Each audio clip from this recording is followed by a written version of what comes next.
for those listening, give us a brief history of Mormonism, like Mormonism 101.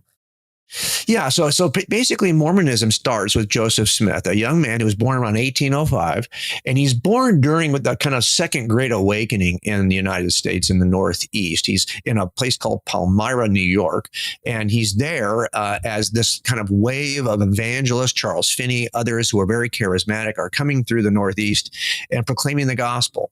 And he also is somebody who's, it's an interesting, I've written about this online, so just pardon me as I kind of occasionally refer to those writings because I think they're helpful. And I just kind of traced my own investigative journey through this. But he claims he's born in 1805. So this second Great Awakening is going to occur from about 1790 to about 1850-ish. So he's right in the middle of it. And lots of people are coming to faith. And the sad part of it is, and this is why I think what you guys do, what Billy Graham Association does, and have always done, is partner with local churches to make sure that those people who get saved are placed in local churches so they can grow in orthodoxy. This was not happening in the Northeast in this second Great Awakening. So people were coming to faith.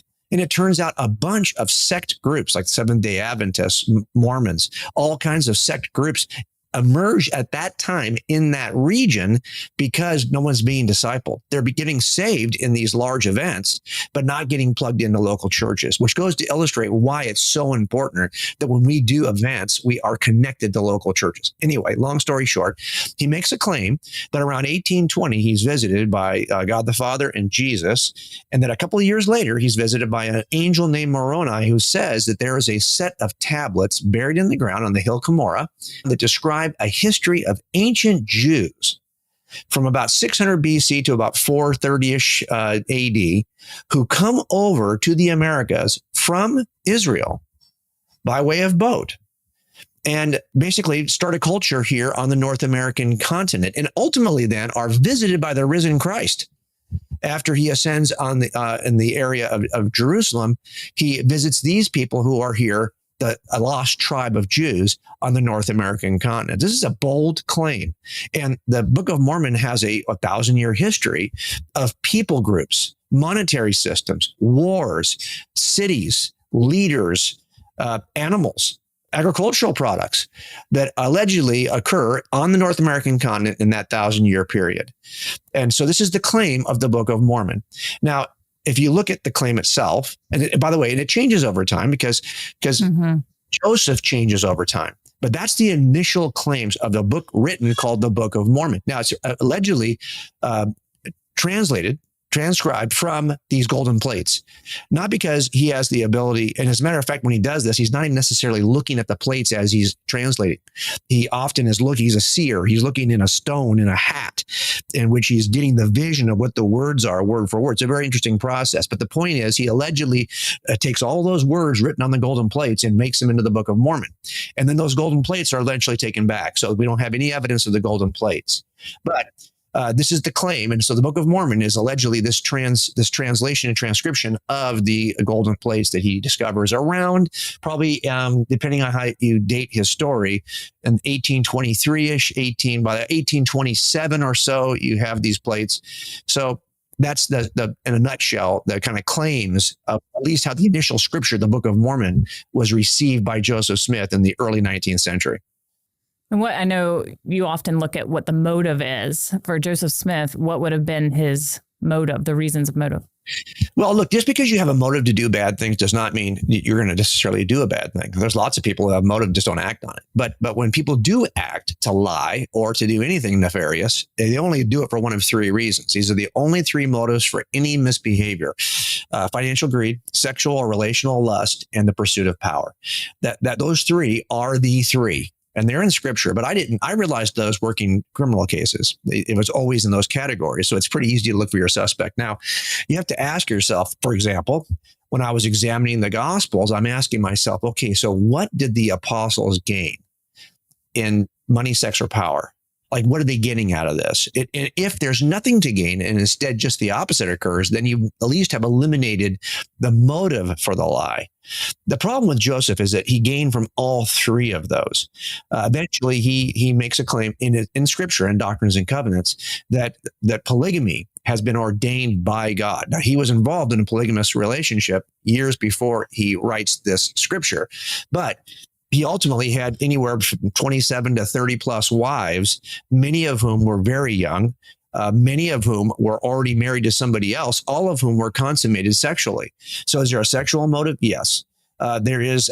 He's written in the scripture that he's to be supported by the church. And from a power perspective, he at one time actually led or at least was in control of probably the second largest standing army on the North American continent. So there's a power, even ran for president at one point. So there is a power, sex, and money motive. But this alone does not mean that Joseph is lying. It just means that he would have good motivation to lie.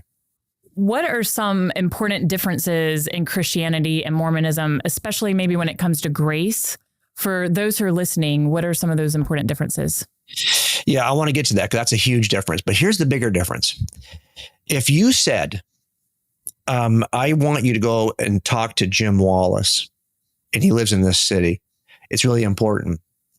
And you said, well, yeah, but there's a lot of Jim Wallaces there. Well, you said, well, I'm talking about Jim Wallace, who's a police officer. There's other Jim Wallaces that are police. Well, no, I'm talking to a Jim Wallace that was a police officer in the city of Torrance in Los Angeles County. Well, there's actually three of us, my son, my dad, and me. We all have the same name, all work. So it turns out that you need more information. You can use my name, even my description roughly, a police officer at this agency, yet still not get me. Because it turns out the identity of Jim Wallace matters. And if you said, for example, hey, I need you to talk to Jim Wallace because you have this cancer, well, he knows the cure for that cancer. But you got to get the right Jim Wallace. It turns out that my identity really now matters because it's a life and death situation. This is what's happening with the Jesus that is preached by Mormonism. Yes, he's got the name Jesus, but if his identity is not the identity of the Jesus of Scripture, for example, the Quran describes Jesus. Yet we would not say that that description of Jesus in the Quran is an accurate description. We wouldn't trust that Jesus, who was a prophet greater than Muhammad, but did not die on the cross and rise from the grave. That's a different Jesus. And so we would not say that that's the Jesus of Christianity. Well, something very similar is happening here.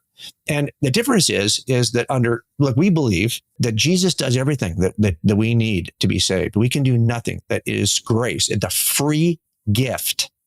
You cannot add to it. The equation basically is faith plus salvation equals works. Under Mormonism, it's different. It's faith plus works equals salvation. Now, I'm going to say this, but I'm going to tell you that if you were to talk to most of your friends or people you know in the social media sphere who are Mormons, they may not agree with that description. I'm telling you what Mormonism teaches, not what a Mormon you might meet today would say it teaches. And this is going to be frustrating for a lot of people because it turns out most Mormons do not know what Mormonism teaches. The same can be for Christianity. Yes. So look what somebody says. This is applies to us, why we need to know our scripture, what we believe, absolutely. Why we believe it, because most Christians still wouldn't even know what they believe. So same thing. Same thing. So if you'll say, well, yeah, but Mormonism teaches X, a lot of your Mormon friends will say, no, it doesn't. Well, actually, I don't know that it does. And I think at some point, if you were to say, well, here's what Joseph taught about certain theological principles, they would say, well, we don't believe any of that. They don't believe that polygamy is ordained by God. They don't believe in a plurality of gods. Joseph started to believe all these things and wrote about these in Scripture. So I always say, well, if you're going to abandon the Jesus described by Joseph, how about just abandoning Joseph? Like, you don't need Joseph to know Jesus. So grace, for example, is one of these key areas. And here's how I typically describe it to students when I'm training them in this area. Grace under Christianity is that Jesus, as a free gift, provides you a salvation you cannot earn on your own. Grace under Mormonism is the power that God gives you to obey the law. Here's what I mean. If you talk to your Mormon friends, they said, okay, I'm on planet Earth and God is in heaven. How do I get to God in heaven? They'll say, well, it's only through Jesus. Okay, well, we agree with that, but drill down on this. By the way, the word heaven is negotiable. When we say heaven, we're thinking about being in the presence of Jesus the minute we close our eyes. They're thinking about the three levels of heaven: celestial, terrestrial, and celestial kingdom.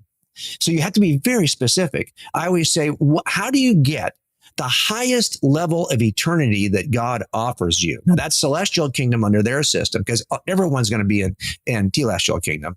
It's celestial kingdom is the highest. For us, it's just called heaven. So you have to be very clear when you say heaven, you're talking about celestial kingdom. How do you get there? Well, here's what they would say. Under Mormonism, you're on earth. God is in celestial kingdom. If you want to be there with him, Jesus comes to you. So it's true. Without Jesus, you can't get there. And he gives you a ladder. Your job is to climb the ladder. So you could rightly say that except for the grace of Jesus, you could never be with the Father because he's the one who comes to give you the ladder. But it turns out you have to climb the ladder in your own good works. Under Christianity, Jesus doesn't give you a ladder. He drops down on a rope. And while you're kicking and screaming, he pulls you up anyway. That is the grace that's offered under Christianity. There's nothing you can do. As a matter of fact, on your own, you're a rebellious mess. Grace is very different under these two systems. And that difference is absolutely critical. I'll give you why. If you're a ladder climber, I guarantee you're going to start looking at other ladder climbers. And you're going to go, you know what? I'm climbing this ladder better than they are. And this is why you'll see sometimes Mormon influencers who are they proclaim the virtues of their family because I've seen it over and over again. There's this comparison between how well are you doing? Also, remember, under our system, you can know right now that you are saved. You see it in our scripture.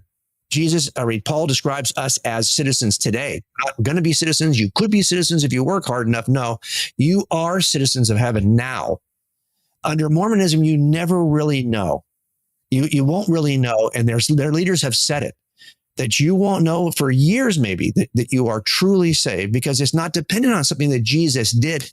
It's dependent on something you do over time. That is the difference. It's the security of knowing now that you are saved. But honestly, Sissy, if you were to talk about these theological differences between Mormons and Christians, I'm not sure how far you're going to get. So here's what I always tell people, because Mormons love personal testimony. And you know how I feel about personal testimony. I'm like, you got to have more than just personal testimony because Mormons are so good at this. But I would always say, look, I did read the Book of Mormon because that's what they want you to do. Read the Book of Mormon from cover to cover and then ask God if it's true. That's it. Don't go any further than the Book of Mormon.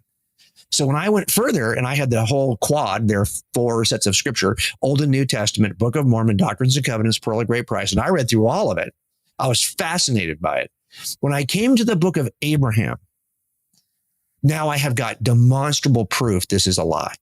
Because in the 1840s or so, when a salesman of antiquities came through Ohio, where Joseph was staying with his followers at the time, he sold Joseph a papyrus that Joseph translated into the Book of Mormon. The papyrus was eventually lost, so there's no way to know what was on that papyrus until it was recovered in New York State years later. And now we can see what is on that papyrus and if it matches Joseph's Book of Abraham.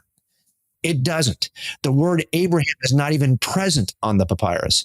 The illustrations that Joseph puts in the Book of Abraham are still on the papyrus, but it's a book of breathings. It's an ancient Egyptian papyrus. It has nothing to do with what Joseph. And so now we have demonstrative proof that Joseph is not an accurate translator. So for me, I was at least willing to entertain until I got to the Book of Abraham. And then I realized, no, he's not telling the truth. So that's why I said, okay, now I'm done with this. But how many people do you know, Christian or Mormon, who have examined the history of their own claims? Remember, Joseph's not saying something, he's inventing something new. Joseph's claim was that he was restoring something lost. The claim was that the true essence of Christianity was lost at the death of the disciples. And if that's the case, Joseph's just coming to restore what was lost. Well, I'd already done work to see the transmission of the ideas of Jesus through the centuries from the actual eyewitnesses who saw Jesus to their students, to their students, to their students. Tracing that chain of custody helped me to have confidence that nothing was lost. But most Christians don't do that heavy lifting, so they get sucked into the lie.